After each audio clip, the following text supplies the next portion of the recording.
Qozog'iston va O'zbekiston chuqurlashtirilgan iqtisodiy integratsiyaga o'tadi. Qosimjomart To'qayevning Toshkentga davlat tashrifi mobaynida bir necha asosiy kelishuv va shartnomalar imzolandi. Xususan, kelishuvlarda xorijda IT klasterlarini birgalikda rivojlantirish ko'zda tutilgan. Mamlakatlar qo'shma hublar tarmog'i orqali xalqaro bozorlarda o'z texnologik kompaniyalarini ilgari suradi. Shanxayda va Silikon vodiysida maydonchalar ish boshlagan. Hozirda Dubayda yangi markaz ochishga taraddud ketmoqda.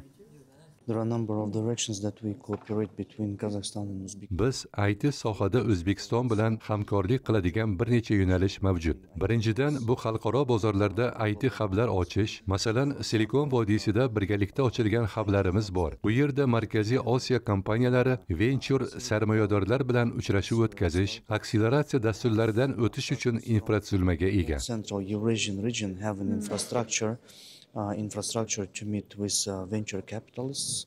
Imzolangan hujjatlar orasida Qozog'iston va O'zbekiston o'rtasida suv zaxiralaridan birgalikda foydalanish to'g'risidagi kelishuv ham bor. Tegishli muassasa rahbari Nurjan Nurjigitov aytishicha, transchegaraviy daryolardagi suv hajmini prognozlash bilan shug'ullanuvchi ishchi guruh tuzilgan.